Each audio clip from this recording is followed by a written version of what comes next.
Be sure to check out and subscribe on iTunes to Football Game Plan Podcast, where you can find the Scout Team Podcast, which features plenty prospect interviews coming from the 2018 NFL Draft, and always make sure to leave a 5-star rating.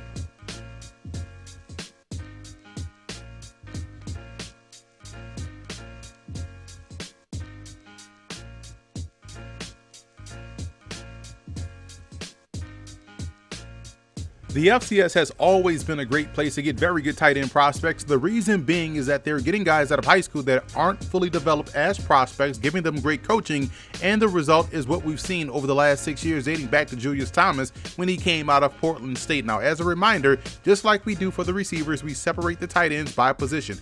I is for inline, F is for flex, HB is for H-backs. Dallas Goedert out of South Dakota State is one of the best tight ends regardless of subdivision. He's being compared to Travis Kelce of the Kansas City Chiefs, and if he's half of that comparison, someone is getting themselves a fantastic player. Ross Dwelley of San Diego is being criminally underrated on the national scale. Dwelley is a much improved blocker in addition to his tremendous skill as a receiver.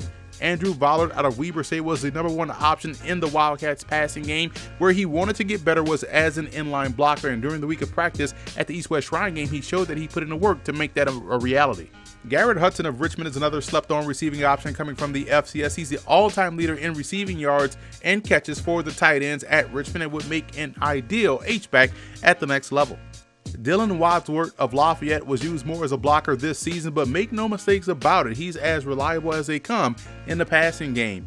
Andrew Kaskin of William & Mary was one of the best position blockers at the position this year, and I think he still has upside as a receiver, which bodes well for him moving forward as he makes the jump to the NFL. Dylan Beard was excellent on wham blocks at Southern and fits the mold of the pro H-back that you can put in the backfield as a lead blocker, in addition to leaking him out in the flats in the passing game. And if it wasn't for an injury, Ryan Bell of Villanova would be higher on this list. He's a very good athlete that has the hands that you look for at the position. You hope that he's shaking the injury bug for good as he moves forward. Eric Furmanek was a solid all-around player for the Bears at Missouri State. He was looked to often underneath and more than held his own as a blocker as well. And Jeff Ilias of North Dakota State was a big part of their ability to get to the outside in the running game. He was also excellent inside the red zone as a receiving threat as well. Now, whether it's a fullback type or guys that are pseudo wide receivers or more of a traditional position, getting a tight end this year in the FCS would prove to be good money come draft time.